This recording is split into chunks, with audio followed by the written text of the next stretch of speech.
Respetable público, se encuentra con nosotros el presidente de la República, quien se dirige a la escolta de bandera para saludar a nuestro lábaro patrio.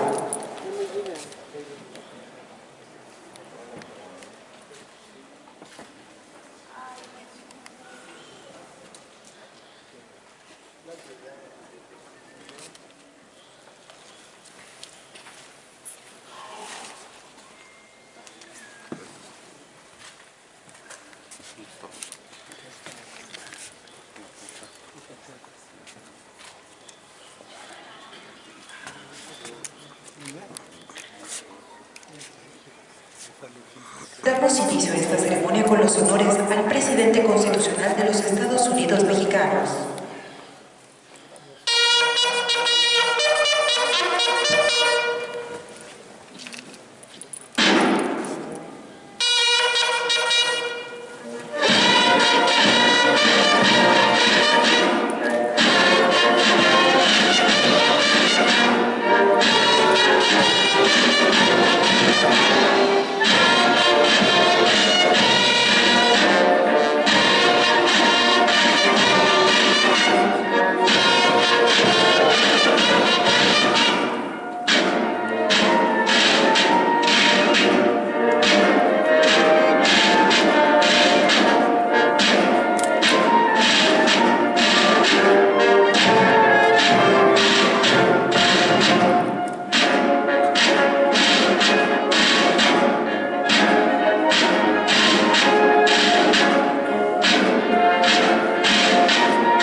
Preside esta ceremonia conmemorativa al 107 aniversario luctuoso de Gustavo Amadero y Adolfo Basó Bertoliat, así como la presentación del repositorio digital de la memoria histórica y cultural de México, el presidente de los Estados Unidos mexicanos, licenciado Andrés Manuel López Obrador.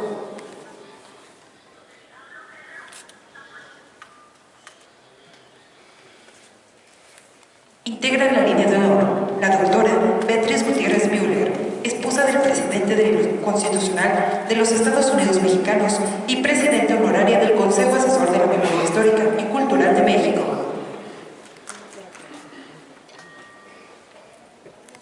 General Luis Crescencio Sandoval González, secretario de la Defensa Nacional.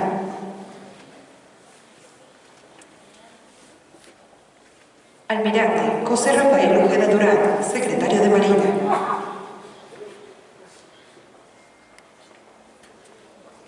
Doctora Olga Sánchez Cordero, secretaria de Gobernación.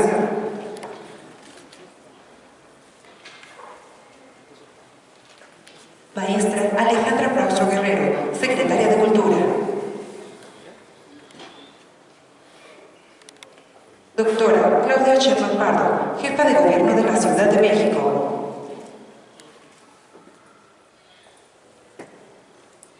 Ingeniero Alfonso Romo Garza, jefe de la Oficina de la Presidencia de la República.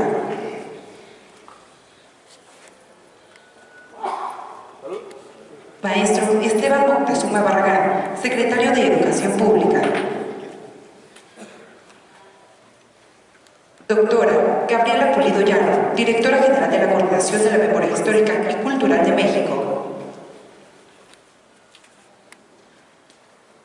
Señor Mario Núñez Mariel, bisnieto de Adolfo Basó Bertoliat y director general ejecutivo del Patronato del Instituto Nacional de Antropología e Historia.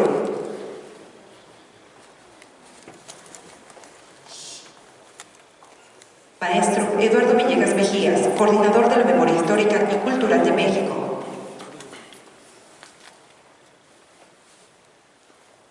También nos acompañan representantes de medios de comunicación y público en general. Sean todos bienvenidos.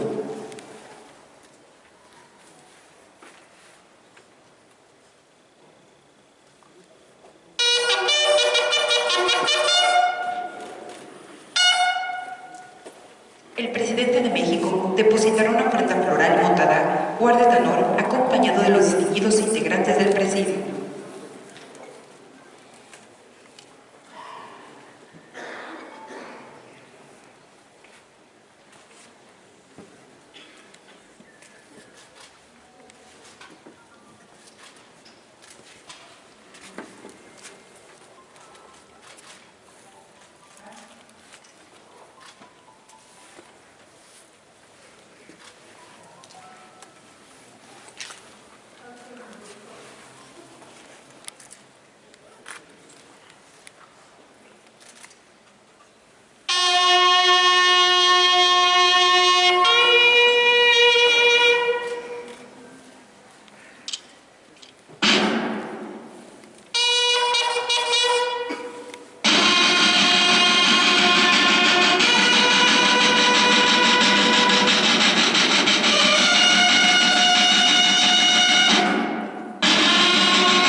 Se hace una respetuosa invitación al presidente de México y funcionarios que lo acompañan a trasladarse al patio Octavio Paz.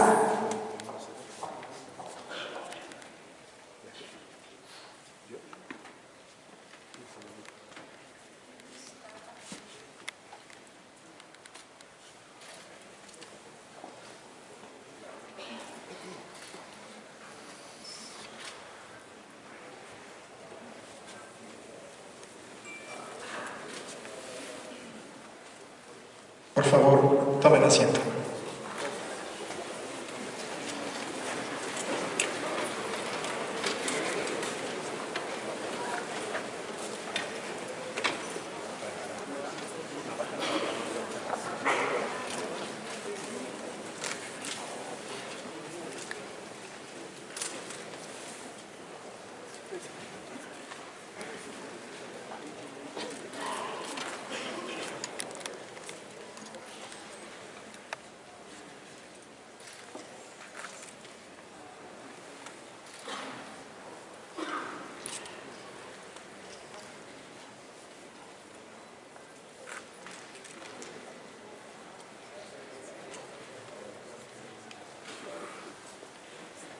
Damas y caballeros, sean todos bienvenidos al evento 107 aniversario luctuoso de Gustavo Amadero y Adolfo Basó Bertolier y la presentación del repositorio digital de memoria histórica y cultural de México. Preside este evento este 107 aniversario luctuoso de Gustavo Amadero y Adolfo Bertolier y la presentación del repositorio digital de memoria histórica de México, el presidente constitucional de los Estados Unidos mexicanos, licenciado Andrés Manuel López Obrador.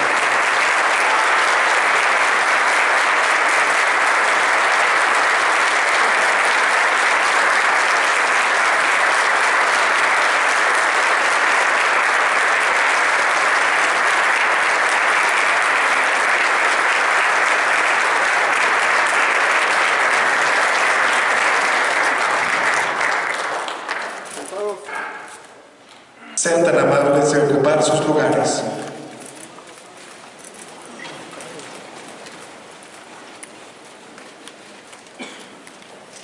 Damos la más cordial bienvenida a las autoridades que nos acompañan en el presidio. Licenciado Andrés Manuel López Obrador, presidente constitucional de los Estados Unidos Mexicanos.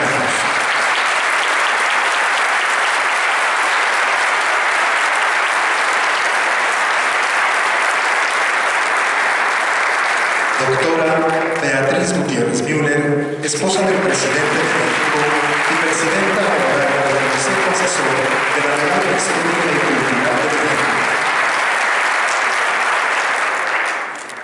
General Luis Crescencio Sandoval González, secretario de la Defensa Nacional.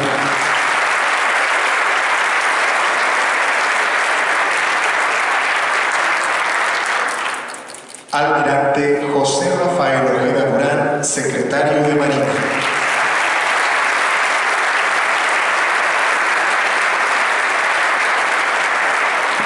Doctora Olga Sánchez Cordero, secretaria de Gobernación.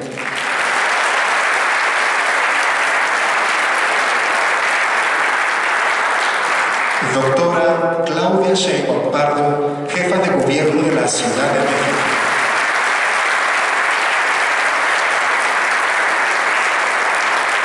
Ingeniero Alfonso Romo Garza, jefe de la Oficina de la Presidencia de la República.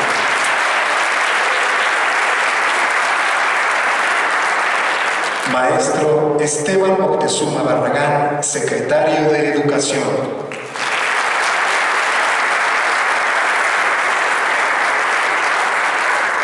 Licenciada Alejandra Frausto Guerrero, secretaria de Cultura.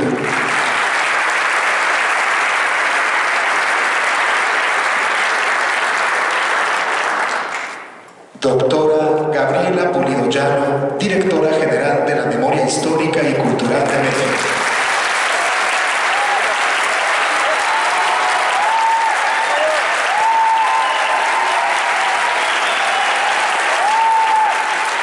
Maestro Eduardo Villegas Mejías, coordinador de Memoria Histórica y Cultural de México.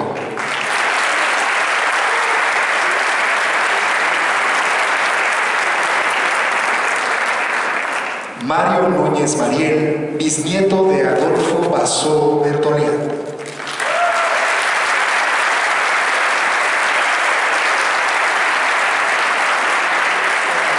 General de División, diplomado Estado Mayor, Homero Mendoza Ruiz, jefe del Estado Mayor de la Defensa Nacional.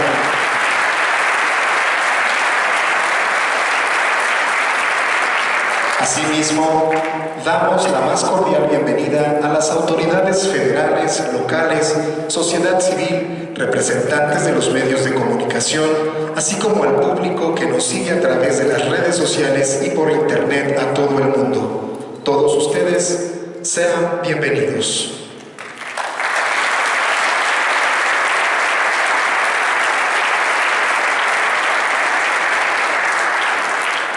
A continuación, escucharemos el mensaje a cargo del ingeniero Alfonso Romo Garza, jefe de oficina de la Presidencia de la República.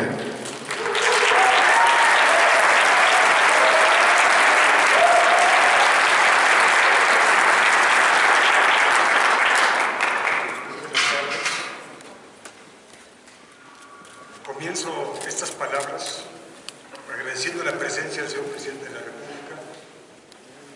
Andrés Manuel López Obrador, de su esposa, la doctora Beatriz Gutiérrez. Saludo con mucho cariño a la familia Madero, la familia Valdés Madero, la familia Madero Garza y todos los familiares cercanos que aquí están presentes. Agradezco profundamente este compromiso de todos ustedes para evaluar el testimonio y el legado de mi bisabuelo, Gustavo Madero, y no podría dejar de mencionar también a Adolfo Basó, que aquí está, su bisnieto también, Mario Núñez. En la noche del 18 al 19 de febrero de 1913 se consumaba la tortura y el asesinato de Gustavo Madero. Como dice Ignacio Solares, no hay otra muerte tan trágica en nuestra historia como la de Gustavo Madero. En el amanecer de un día como hoy, hace 107 años, yacía en la Ciudadela, precisamente en este lugar, un hombre que había entregado su vida a un ideal de justicia, democracia y libertad, comprometido hasta las últimas consecuencias. En el cadáver de este hombre de 38 años, con terribles signos de la tortura y las vejaciones sufridas, en su saco 3 cartas de su esposa Carolina. En una de ellas, su esposa le pedía regresar a casa y olvidarse de la política. Nada más lejos de ello. Sentía su compromiso con su nación con la misma fuerza que el compromiso que tenía con su familia. En un banquete que Rafael Hernández y Ernesto Madero ofrecieron a mi bisabuelo Gustavo, este dictó el que fue su último discurso. En él expresa un compendio de lo que había sido su vida y su conciencia al final de su trayectoria. Sí, señores, por mi parte me siento tranquilo y puedo levantar muy alta la frente para decir que creo haber cumplido con mi deber como buen ciudadano. Mi bisabuelo actuó con inteligencia y sagacidad para financiar la revolución y al mismo tiempo era perfectamente consciente de los riesgos que asumía con su compromiso político y con sus valientes decisiones al lado de su hermano Francisco. Pasó de ser un laborioso empresario a convertirse en un activo revolucionario. Gustavo era un hombre práctico, de mentalidad empresarial, muy lejos de la personalidad más idealista de su hermano. Compartían las mismas convicciones democráticas, pero con visiones muy distintas. De hecho, su hermano Francisco, apenas un año mayor que él, se refería a Gustavo en una carta de 1904 dirigida a su tío Catarino Benavides con estas palabras: «Qué hombre más íntegro y afectuoso este hermano que Dios me dio. Íntegro y afectuoso, imposible definirlo mejor». Conocemos su personalidad a través de sus cartas, la mayor parte de ellas dirigidas a su esposa Carolina, a la que suele dirigirse en ellas como su adorada hijita. Estas colecciones de cartas nos muestran en profundidad cómo era mi bisabuelo. Son cartas escritas con cuidado, llenas de sentido común, de prudencia, de sensibilidad. Nunca se lee en ellas un insulto, un signo de ira, ni siquiera en las situaciones más angustiosas. Reflejan más bien todo lo contrario: mesura, equilibrio y sensatez. En ella se percibe un hombre que ama profundamente a su esposa y a sus hijos, por los que se interesa continuamente. El matrimonio tuvo 7 hijos, de los cuales 4 fallecieron en sus primeros 5 años de edad. Cada fallecimiento de sus hijos, cada enfermedad, constituyó un duro golpe para él, sobre todo cuando se veía obligado a viajar y no podía estar junto a ellos. Mi mamá recopiló aquellas cartas y en ellas se puede leer el corazón de este hombre que amaba a su familia y a México con el mismo corazón desde los primeros años del matrimonio, marcados por los viajes de negocios de Gustavo, hasta los últimos años de su obra política. En todo momento, el amor a su esposa y a sus hijos destaca por encima de todo. El personaje histórico de Gustavo Madero esconde un lugar muy humano de una persona extremadamente sensible, amante de la música, que practicaba con el violín. De trato refinado, equilibrado, con un profundo sentido de la responsabilidad personal, especialmente ante sus seres queridos. Un hombre íntegro, incapaz de traicionar o engañar a nadie. Mesurado, siempre dispuesto a decir su percepción de las cosas, aunque a veces esto lo llevó a discrepar de su hermano Francisco. Parece difícil conciliar la figura de aquel heroico mártir que asumió la muerte conscientemente como un compromiso con su patria, con el hombre de elevados sentimientos y de extrema dulzura que reflejaba en su intimidad. En mi bisabuelo convivía el cerebro práctico de la revolución y el corazón de un esposo y un papá enamorado de su familia. El amor por su patria expresado en trabajo y estrategia, recabación de fondos y apoyo continuo, con la ternura de un hombre que deseaba siempre estar junto a los suyos.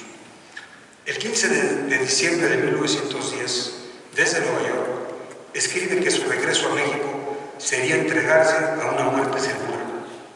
Sabía que ese era el destino que le esperaba. Nunca ambicionó el poder o los honores. Tenía muy claro que su papel era el de quien se entrega a una causa amada con la única recompensa de verla cumplida, y lo asumió con entereza hasta sus últimas consecuencias. Sus últimas cartas tienen un tono de despedida consciente del futuro que le espera. Se percibe en ellas esa constante claridad por asumir con valentía un destino con un desenlace previsto. Es entonces cuando la incomprensión de los que lo rodean se hace más dolorosa para él. Gustavo mantuvo su lealtad hasta el final. Otros miembros de la familia y amigos prefirieron su seguridad antes que el peligro que implicaba un compromiso con la causa de la revolución. Sin embargo, él fue un hombre leal a su causa, leal a su hermano, leal a su familia. Tuvo muchas diferencias de criterio con su hermano Francisco, pero no lo abandonó en los momentos más difíciles. Si algo marcó profundamente la vida de mi bisabuelo, fue la lealtad a su hermano, y Francisco se lo reconoció cuando recibió la noticia de su muerte, que le produjo un gran dolor. Refiriéndose a su hermano Francisco, escribe: el pobre de Pancho, como siempre, con muy buena voluntad, muy bondadoso, pero no sabe mandar, por más que tiene muchos con quien hacerlo. Mi bisabuelo era muy consciente de que su hermano lo necesitaba. Lo habían dejado solo y Gustavo era una de las pocas personas en las que Francisco podía confiar absolutamente, porque sabía que nunca lo traicionaría y que haría las cosas bien. Un día, caminando por el castillo de Chapultepec, Francisco le dijo a su hermano: me van a matar, pero Gustavo contestó: no, nos van a matar y me van a matar a mí primero. Mi abuela Carolina Madero Villarreal refiere que un día Gustavo le comentó a su hermano: Pancho, con esa actitud que tú tienes, nos van a matar. El presidente respondió: ya lo sé que nos van a matar.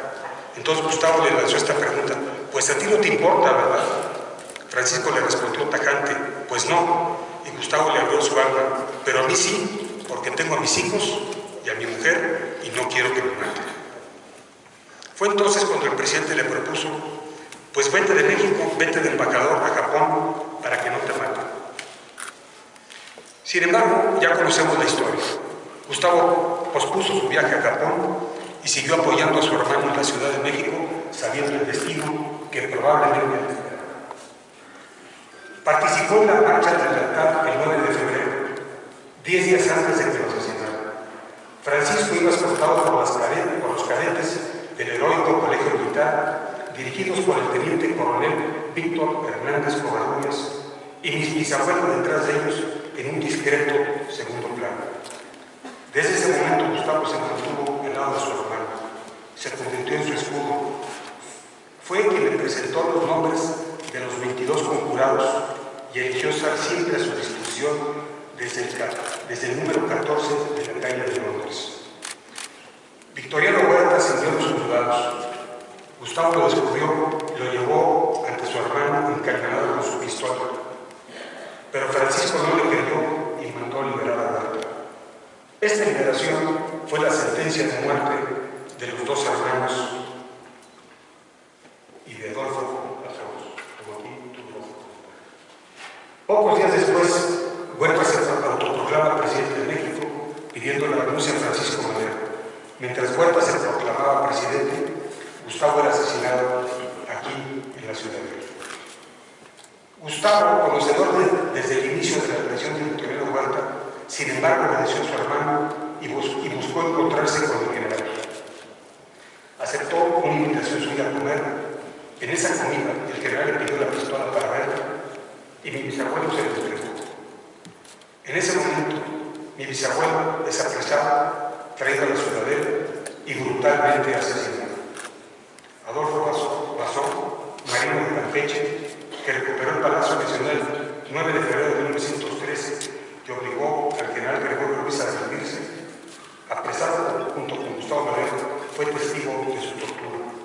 Más tarde lo fusilaron junto con otros soldados cuando gritaba su último "Viva México". Una y otra vez Gustavo había pedido a su hermano que abriera los ojos, que se diera cuenta de lo que estaba sucediendo, pero no le hizo caso. De todos modos, Gustavo le siguió obedeciendo. La lealtad de su hermano se consumó hasta sus últimas consecuencias. Le fue leal hasta la muerte. Gustavo nunca dejó a su hermano Francisco, aunque éste no le escuchó, especialmente en las decisiones más importantes. Gustavo ha sido acusado de corrupto, algo absolutamente infundado. En realidad, hoy podemos decir que fue uno de los grandes líderes de bajo perfil de la revolución. El hombre que desde un segundo plano organizó y dirigió y unificó voluntades, consiguió fondos y estableció canales de diálogo. Hizo un trabajo muy eficaz y desinteresado. Voy a contar algo que me contó mi abuela cuando estaba en el gobierno del general Cárdenas. Vino a la repartición agraria y se casó con Manuel Garzaniento, repartieron las tierras. Y recuerdo que me dijo: Puchito, tuve que vender las arras de mi boda para poder mantenernos un poco de tiempo mientras nos restablecieron.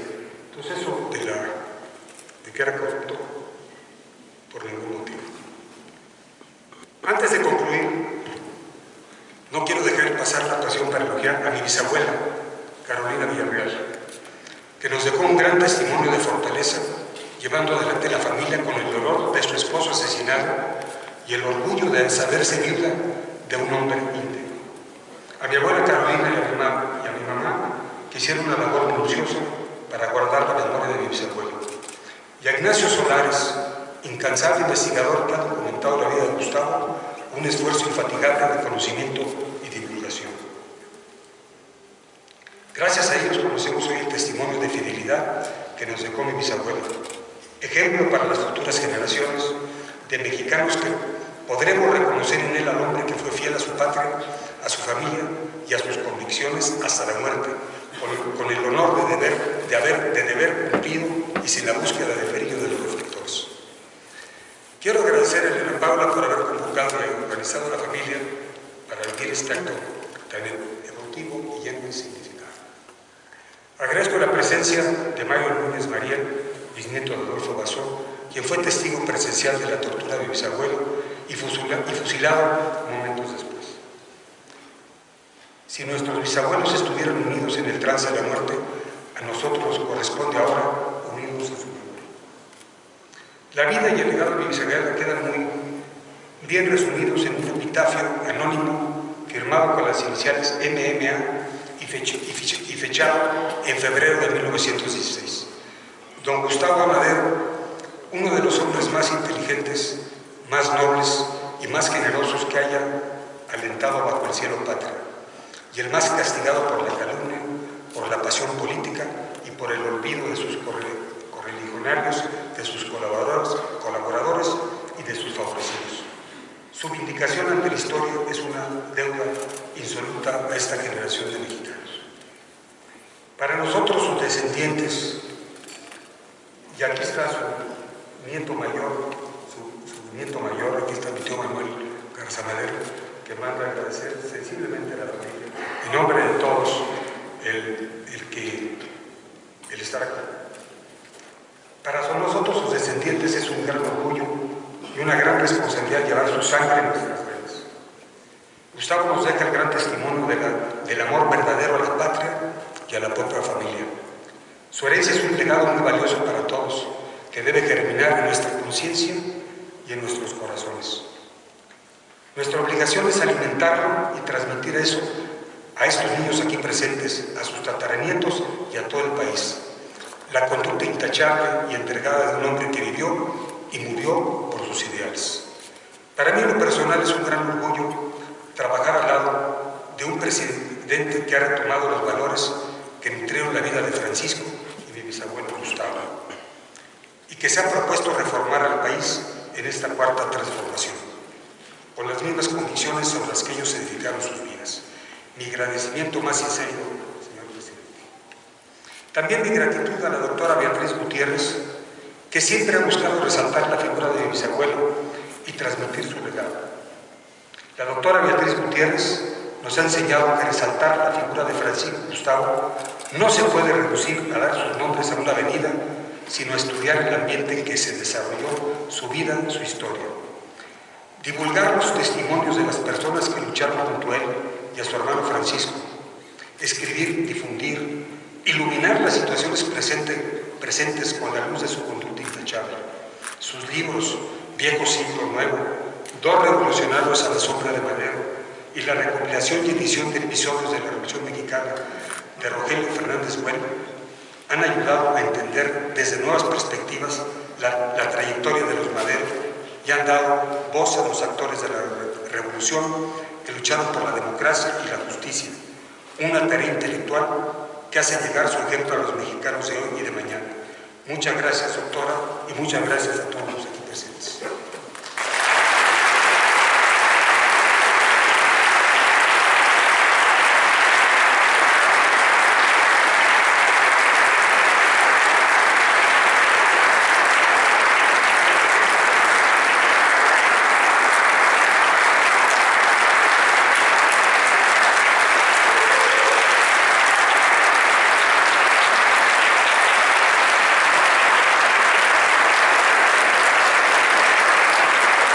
Enseguida hace uso de la palabra Mario Núñez Mariel, bisnieto de Adolfo Basó Bertoliano.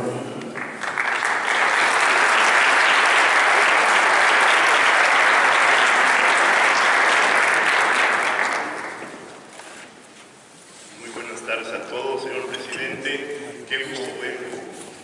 Nada más le puedo decir sin ninguna gracia de cortesía fuera del lugar. Es un placer. Y es un placer estar aquí. Sin embargo, siempre en este tipo de circunstancias pasa algo curioso. Como se trata de algo demasiado importante, que es el recuerdo de mi bisabuelo, capitán de fragata, Adolfo Basó Bertoliano, cada hora que pasa son muchas más las cosas que quiere uno decir.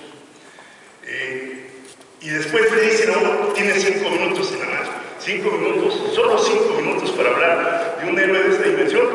No, pues está canijo. Pues ahí voy. Yo no podría recordar con dignidad a mi bisabuelo, capitán de fragata, Adolfo Basó Bertoliano, sin recordar a mi abuela, a su hija, Ana Basó. Fue ella la que me contó, la que me dijo en tradición oral, que fue la asistente militar de don Adolfo, la que le relata cómo dispara la ametralladora que mata a Bernardo Reyes cuando trata de ocupar Palacio Nacional. Esa es la dignidad de mi abuelo. La dignidad de mi gran bisabuelo fue la de cambiar la historia de México con una sola ráfaga de ametralladora, disparándola por órdenes del general del Villar cuando llegaban los usurpadores a Palacio Nacional. Ese hecho ha sido invisibilizado durante 107 años. Nunca se les ha dado la dignidad total a don Gustavo Madero y a Adolfo Basó Bertoliano, héroes y mártires de la democracia, formidables personajes de nuestra historia, dignísimos mexicanos, que es tiempo, señor presidente, y le ruego que lo haga, una iniciativa a la Cámara de Diputados para que en el muro de honor los nombres de Adolfo Basó Bertoliano, mi bisabuelo, y de don Gustavo Madero, su amigo, queden inscritos en el muro de honor de la Cámara de Diputados.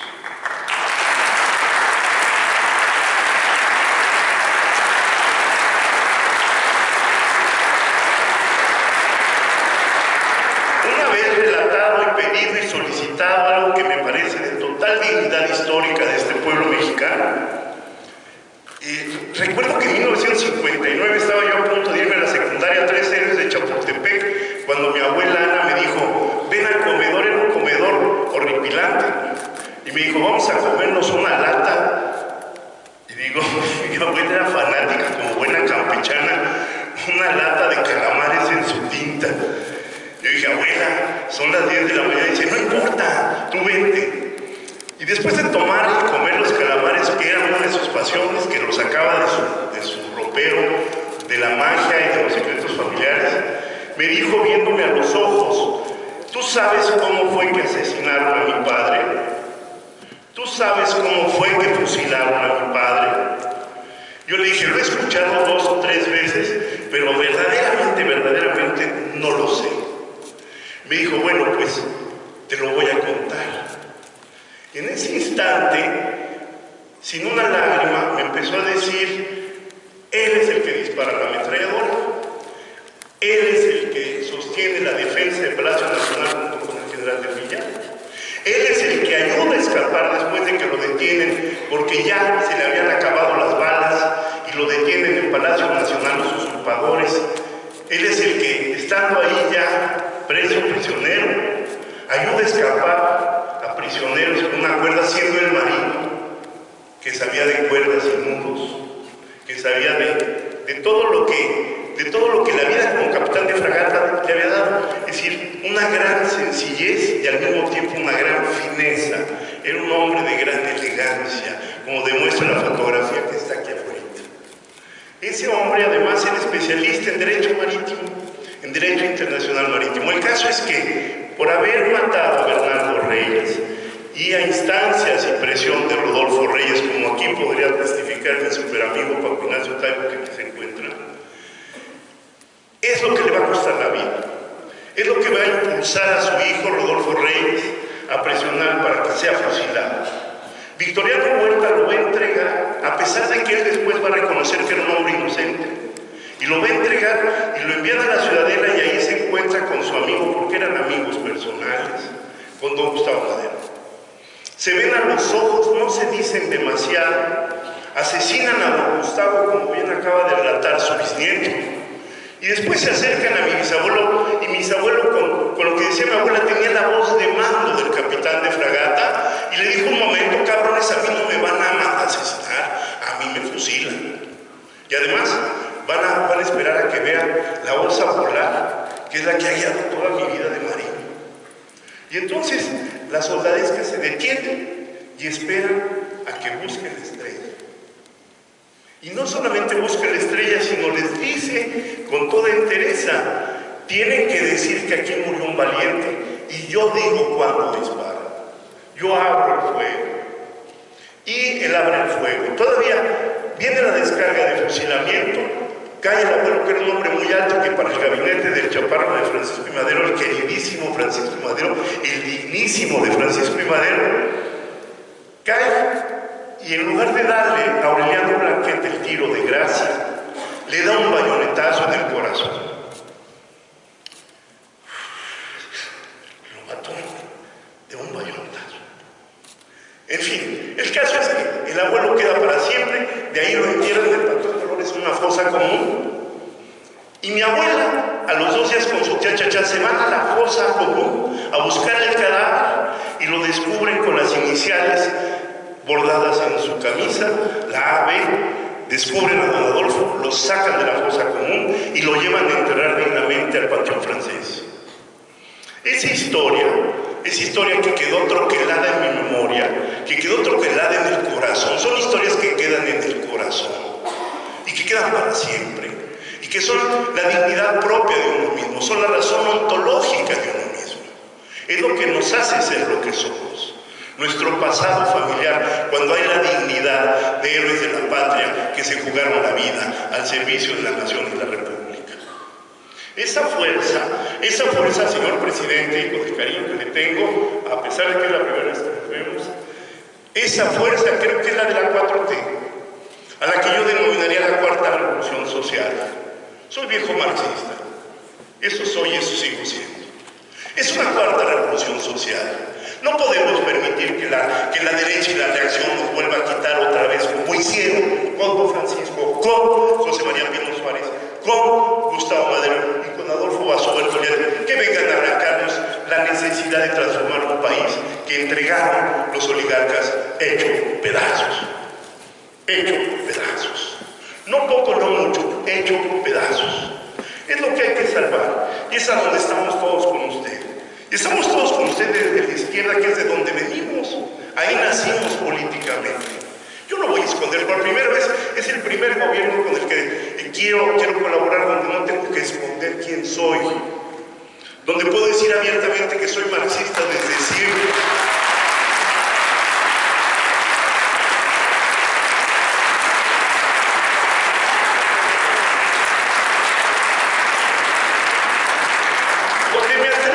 Donde me atrevo a decir que nosotros los pobres, que la reivindicación de nosotros los pobres, no solo es necesaria y suficiente, es de dignidad básica de vida humana. No podemos dejar el país con 60 millones de judíos. Es inhumano hacerlo, es idiota hacerlo, es terriblemente ominoso, es desquiciado. Y su razón de fuerza de los pobres primero, señor presidente, lo traigo de corazón. Los pobres primero. Pero no solo los pobres, los que trabajan, obreros y campesinos, las mujeres benditas y santas de este país que están levantando uno de los movimientos de resistencia más absolutamente dignos de la historia de México.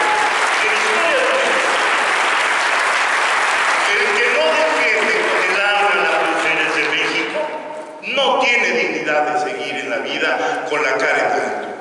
El que no distingue que no podemos permitir que nuestro país esté desangrándose de esa manera, el que no entiende que es tiempo de modificar la vida, de que es tiempo de modificar estructuras y sentidos de la existencia, es un conservador más, señor presidente, y yo estoy con usted. Los conservadores son irremediablemente pendejos.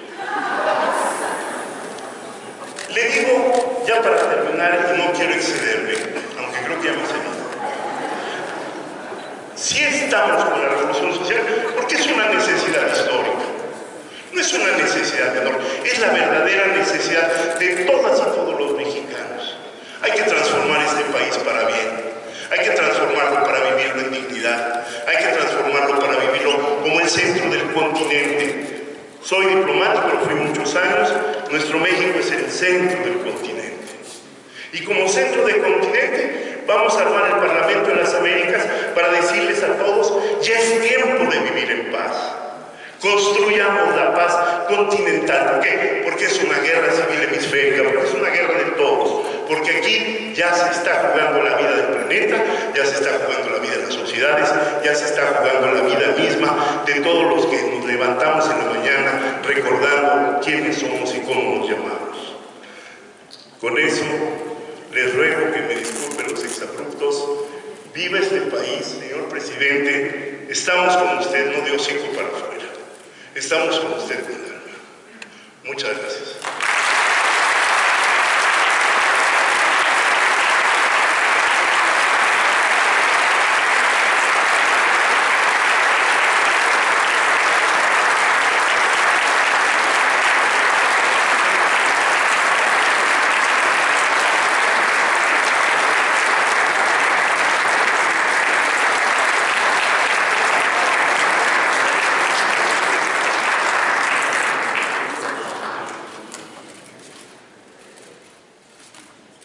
A continuación, se presentará el video del repositorio Memórica.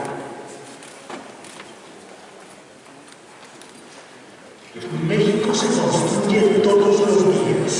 La vida cotidiana, la cultura y el arte. Las decisiones y las acciones van formando lo que somos, nuestra esperanza y nuestra historia. Así queremos herencia viva, la memoria de México. Pero la memoria siempre de pocos y el derecho a recuperarla y hacerla parte de nuestro presente. Por eso, la Coordinación de Memoria Histórica y Cultural de México ha creado Memórica, un espacio social, dinámico e incluyente que reúne en un solo sitio de acceso libre archivos y documentos digitales de diversas instituciones públicas y privadas. Aquí, los usuarios cuentan con recursos tecnológicos que les permiten interactuar con los contenidos digitales, formar comunidades y espacios que le dan vida nueva a lo que nos da razón de ser por el derecho a la memoria y a la identidad mexicanas. En Memórica, el trabajo conjunto es de la mayor importancia. Por eso, reconocemos los esfuerzos de las entidades que se han dedicado a salvaguardar la herencia del pasado en beneficio de todas y todos. Tú también sos tu Memórica. Comienza un nuevo diálogo con tu presente y tu pasado por el derecho a la memoria y a la identidad. México, haz memoria. Gobierno de México.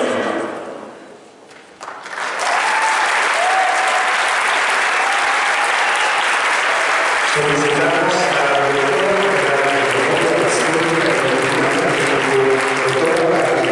doctora nos dirija su mensaje.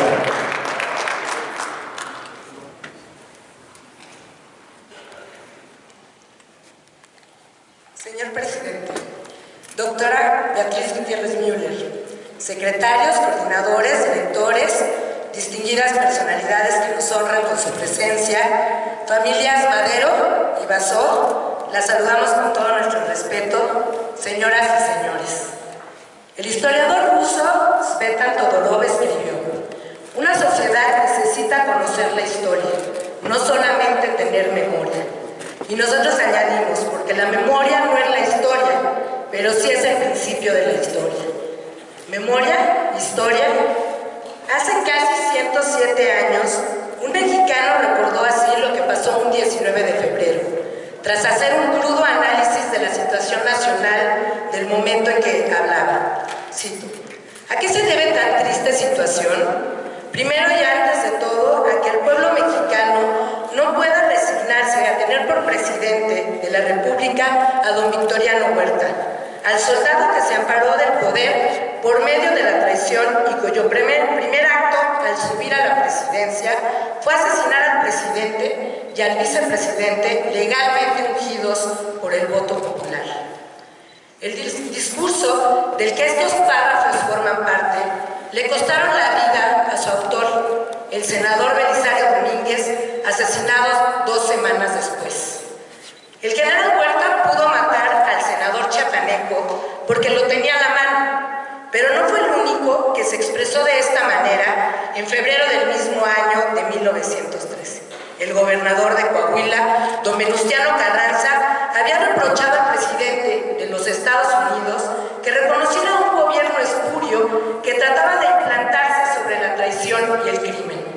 Y en mayo, Emiliano Zapata y sus generales lo definieron así: al usurpador del poder público general, Victoriano Huerta, cuya presencia en la presidencia de la República acentúa cada día más y más su carácter contrastable con todo lo que significa la ley, la justicia, el derecho y la moral. Esa es la memoria documental de México. Eso es lo que dicen documentos de febrero, mayo y septiembre de 1913.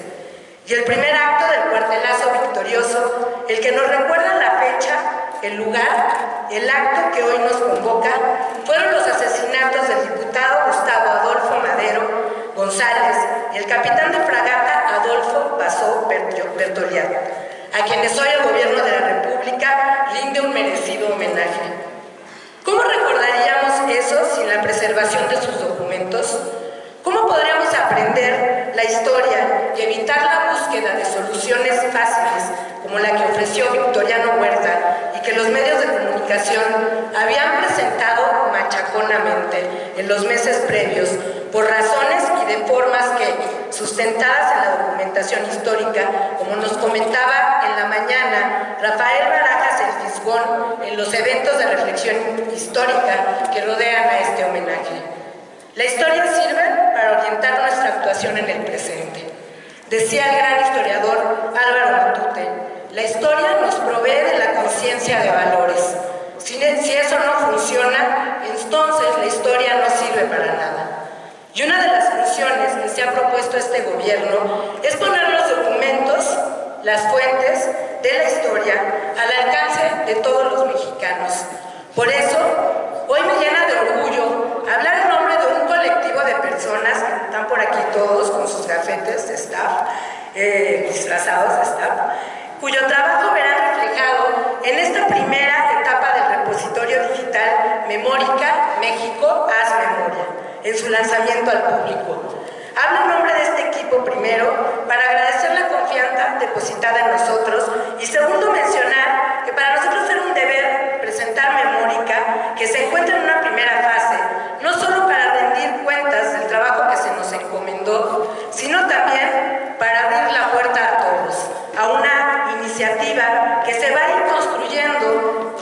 día durante los próximos años, con la colaboración de las instituciones y por supuesto de las personas.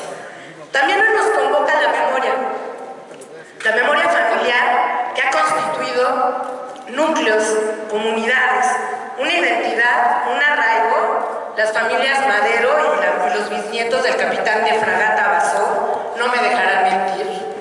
Y la memoria colectiva, una memoria desde la experiencia terrible y dolorosa de la decena trágica que nos constituye como país y cuya historia hay que contarla, hilvanando, reflexionando acerca de las memorias.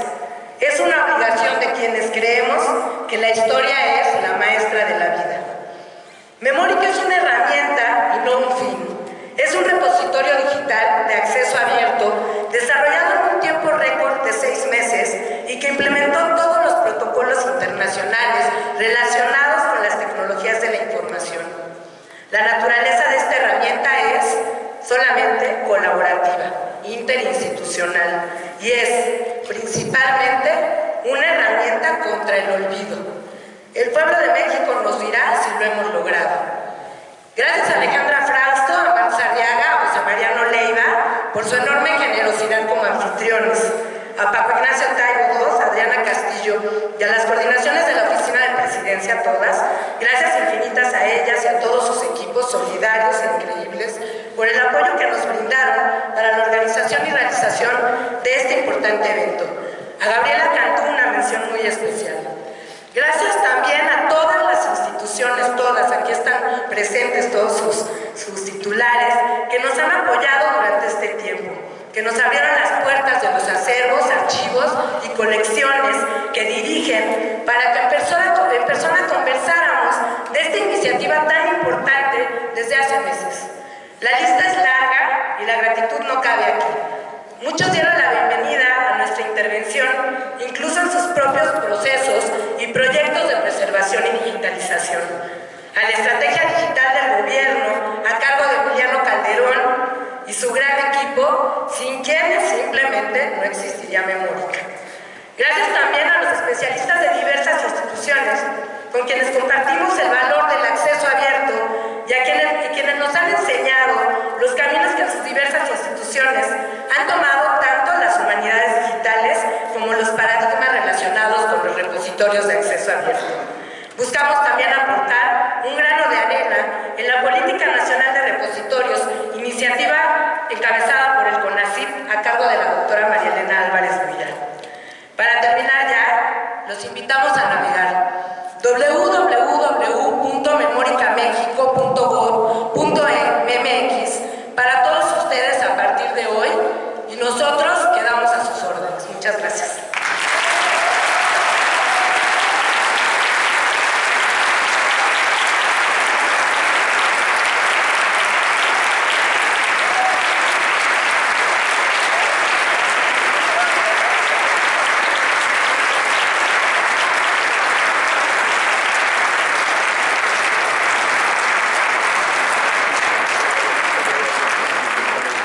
Enseguida hace uso de la palabra el maestro Eduardo Villegas Mejías, coordinador de Memoria Histórica y Cultural de México.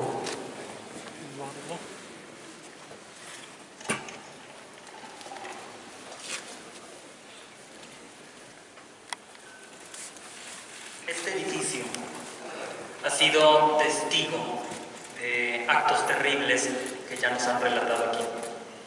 El más atroz de ellos guarda su memoria en una placa de mármol a pocos pasos de aquí en honor a dos protagonistas de los tiempos aciagos de la Revolución, los ya mencionados Gustavo Adolfo Madero y el capitán de fragata Adolfo Basó Bertoliano. Estamos aquí en presencia del propio presidente de la República, de su esposa, de muchas notables personalidades y de algunos de sus parientes, para rendirles un merecido homenaje por esa valentía que sigue siendo fuente de inspiración. Arriesgaron su vida por el ideal de la democracia y perdieron. Perdieron frente al embate de la tiranía de un puñado de traidores sedientos de poder. Sin embargo, su sacrificio no fue en vano. Ese primer experimento trunco de gobierno popular sembró la semilla para que la sociedad mexicana, con el tiempo, estuviera en condiciones de iniciar su cuarta transformación. Miles y miles de hombres y mujeres sin rostro y sin nombre también contribuyeron, como Madero y como Basó, para que el cambio fuera hoy posible. Con todas, con todos, tenemos una enorme deuda cuyo pago es el más férreo compromiso por intentar cada día en los hechos, con actos concretos, rendir homenaje a su recuerdo. Nuestra obligación es rescatar el legado de los gigantes que construyeron el país con su esfuerzo y con su sangre. La herencia es muy rica, consiste en cultura, en valores, en historia, que nada envidia al resto de las civilizaciones. Honrar la tradición milenaria de nuestros pueblos originarios, las aportaciones venidas de África, de Asia y de Europa, y el ejemplo de tantos héroes es un deber de todo mexicano, pero es un deber sagrado para quienes se encuentran en la posición privilegiada de servir a los demás. Estamos en esta Biblioteca de México para mostrar con palabras y en obras que cumplimos nuestro deber con el pasado y con el presente. Los discursos que me han precedido expresan esa voluntad por reconocer que somos el fruto de luchas difíciles por la justicia social. Y aunque las palabras se las lleve el viento, sigue siendo un signo indeleble del cambio profundo que está en proceso, el que ahora se hable de reivindicaciones políticas que en las altas esferas de gobierno antes solo merecían silencio, o burla o menosprecio. No es cosa menor que nuestros pensamientos se dirijan a Gustavo Madero y a Adolfo Basó, a los marginados y a las excluidas, porque las palabras nos dicen quiénes somos y a quiénes nos debemos. Es importante nombrarlos porque su recuerdo nos da sentido como nación. Pero sabemos que no bastan los discursos, aun cuando son el primer paso para la verdadera reconciliación con el pasado y con el presente. Las palabras adquieren su fuerza cuando se encarnan en hechos concretos. Por ello es que se colocó una corona fúnebre hace unos momentos en las afueras de la Ciudadela y se tocó la marcha del silencio. Por ello es que una nueva sala de juntas en Palacio Nacional está dedicada a los olvidados. Por ello es que este gobierno busca recortar gastos superfluos para distribuir mejor las finanzas públicas. Y es también por ello que hoy se presenta una herramienta tecnológica cuyo objetivo es colaborar en la recuperación de la memoria de México. El conocimiento de nuestra historia, de las grandes hazañas y de la vida cotidiana ha sufrido mutaciones fundamentales. Antes aprendíamos sobre nuestra identidad y pasado a partir de las narraciones de los libros, de los ejercicios escolares, de escuchar a los abuelos y de las ceremonias cívicas y religiosas. Ahora, en cambio, existen muchos medios masivos de comunicación con interpretaciones dispares, canales de YouTube con infinidad de documentales y la enciclopedia más colosal jamás redactada. Información es poder. Y la información que puede consultarse en Internet no tiene paralelo ni precedente desde que el humano es humano. Sin embargo, esa información es sobre todo de los países con antecedentes imperialistas. Conocemos más y conocemos mejor porque hay más información, más fotografías, más libros, más películas, más investigación sobre la Belle Époque, sobre la construcción de la Torre Eiffel, sobre las trincheras de la Primera Guerra Mundial, sobre la dinastía Tudor, sobre el Holocausto nazi o sobre la recesión del 29 en los Estados Unidos. Conocemos más sobre todo esto que incluso sobre nuestro propio linaje familiar o nuestro propio barrio. Hablamos mejor inglés que náhuatl o maya, a pesar de que sea parte de una convivencia diaria. Las nuevas tecnologías son, sin duda, un campo de confrontación que beneficia en principio a las grandes empresas, al capitalismo rapaz y a los intereses de ciertas naciones. Esto es claro, no podemos pecar de ingenuidad ante las amenazas permanentes a la privacidad, a las tendencias inducidas o a las llamadas fake news. Pero también es claro el germen democrático de las benditas redes sociales y del acceso abierto a la ciencia y a la información. Tenemos que apostar por ganar espacio y presencia en el mundo digital, un espacio y una presencia que dé cuenta defensa que tenemos como pueblo. Hoy es el Día del Ejército Mexicano y se celebra en recuerdo del repudio del Congreso de Coahuila al usurpador Huerta, asesino intelectual de Gustavo Madero y de Adolfo Basó y de miles más que murieron durante su fugaz despotismo. Hoy, en este significativo día, la Presidencia de la República anuncia un portal electrónico que levanta la voz en el ciberespacio para mostrar que también México es grande, que su gente es excepcional, que sus culturas son exuberantes, su gastronomía exquisita y su historia es una guía para el espíritu. Disfrútenlo.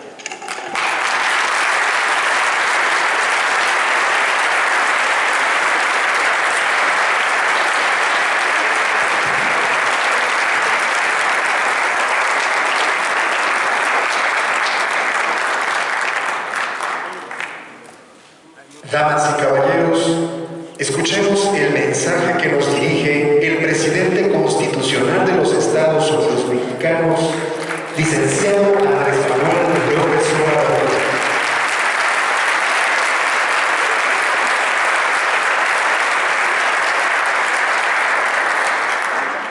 Servidores públicos, familiares de Gustavo Madero y Adolfo Basó, amigas, amigos,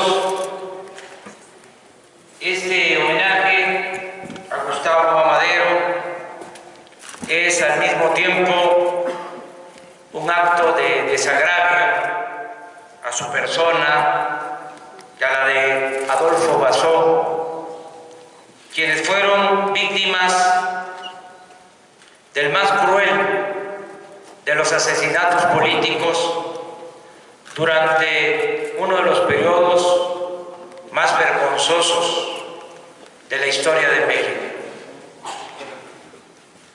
Gustavo Madero era un fiel colaborador de su hermano Francisco. Su eficacia política quedó demostrada muchas veces. Él fue el encargado de recaudar los fondos para hacer posible la revolución. Él articulaba a los periodistas que defendían el movimiento frente a la prensa porfirista. Él siempre advirtió a su hermano de la traición que se avisoraba.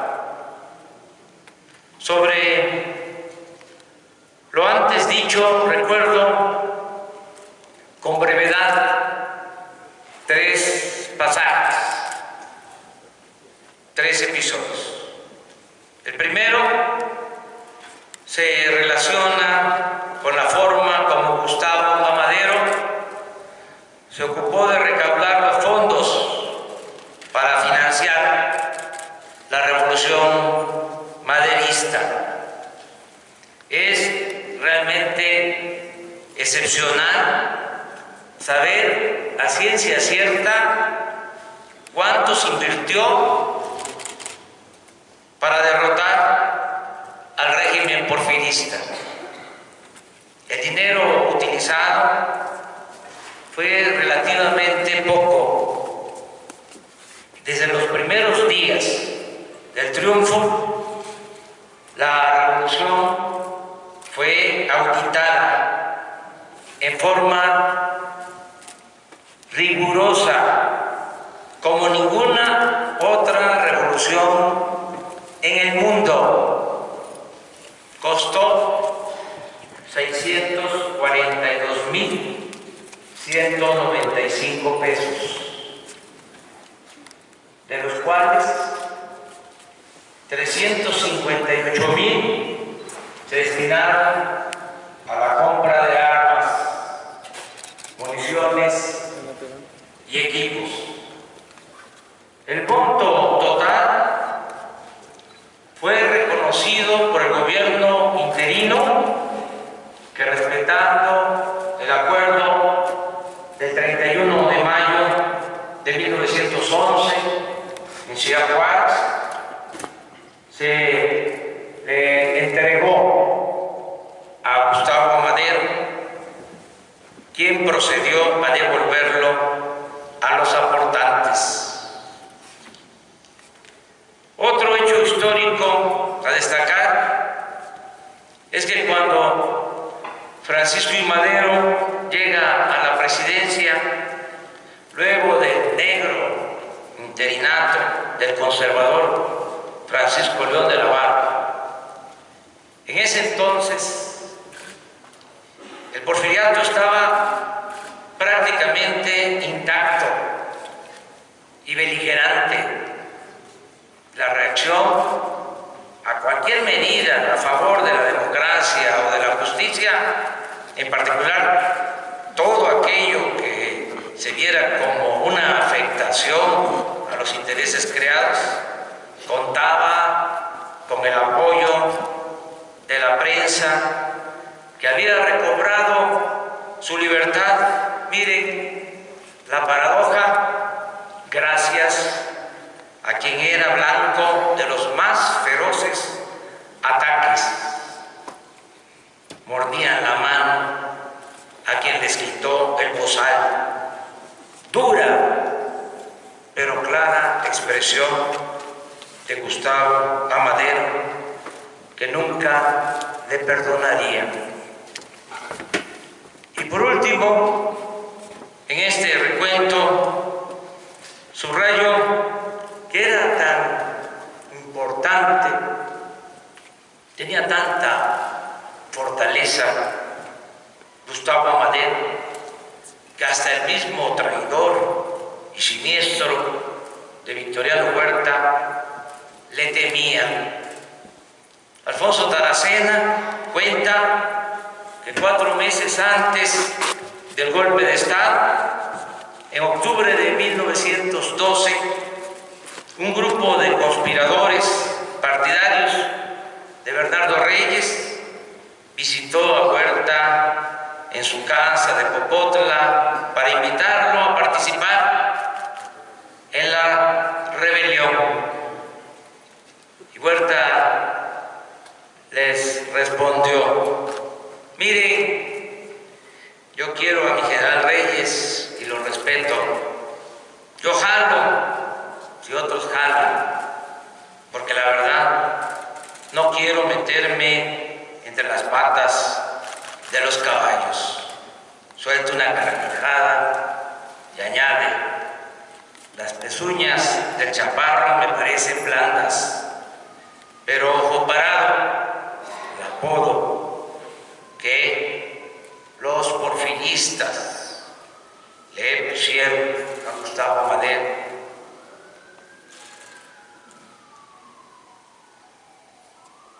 Me parecen blandas las pezuñas del chaparro, pero ojo parado las tiene muy duras. Por eso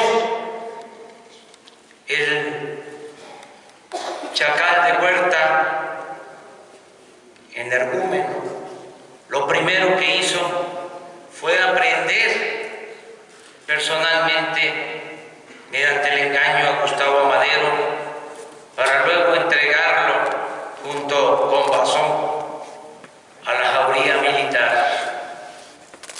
Es impúdico relatar la crueldad del crimen de Gustavo. La tortura alcanzó los grandes y los grados más altos de infamia y de ruindad. Fueron tan miserables que ni siquiera le dejaron a Bazón cumplir su último deseo, que como buen marinero era morir fusilado viendo las estrellas. Lo asesinaron sin ninguna formalidad ni miramiento. Claro que no todos lamentaron este abominable hecho. Había escrito algo sobre esto, sobre cómo un sector celebró, pero no voy a leerlo también porque no quiero polarizar más. Termino diciendo que Gustavo Amadero fue un revolucionario honesto y cabal, y me llena de orgullo vivir estos momentos para recordar con cariño a quienes lucharon por la democracia y siempre supieron actuar con arrojo. Les convoco a no olvidar, mantengamos siempre nuestra memoria histórica. Muchas gracias.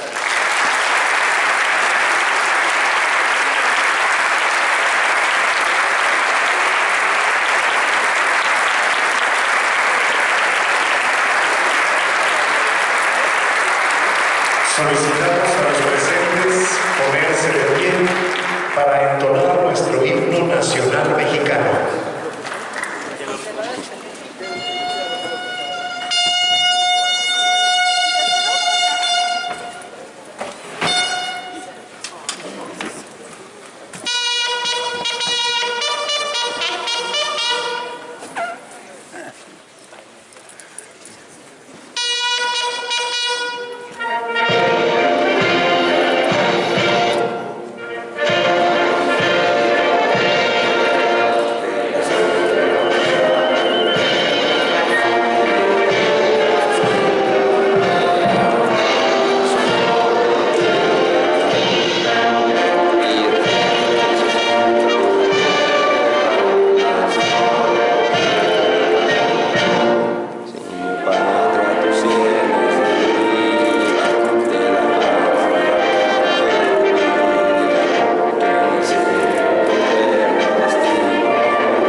Solicitamos a los presentes permanecer en sus lugares.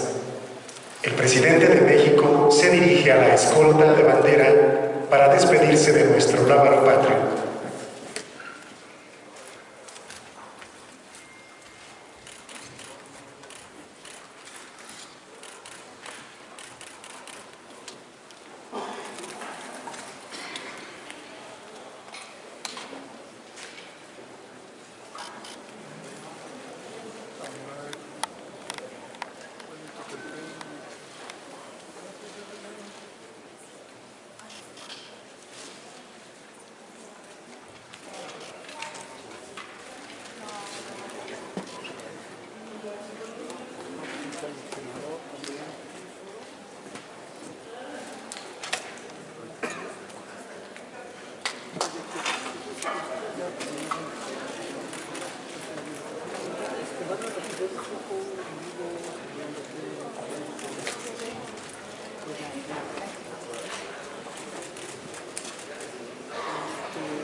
Rafael Montes.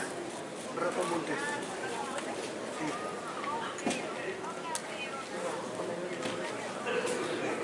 Aquí hay una sonoridad, no para bajarse.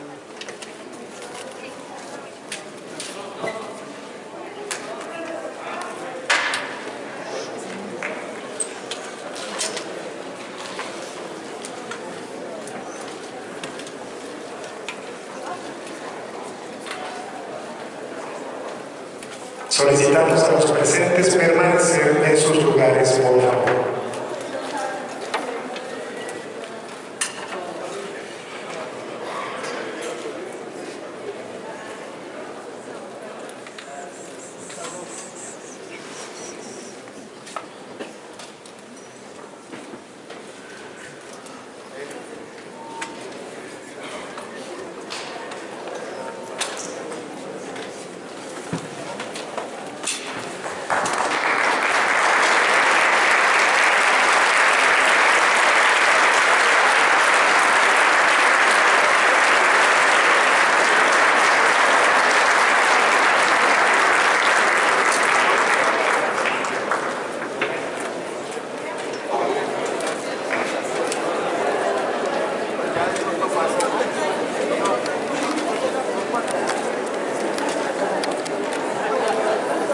Así termina el evento del señor presidente Andrés Manuel López Obrador aquí en la biblioteca de Arcos de Belén y de la Ciudadela. Continuamos comunicando.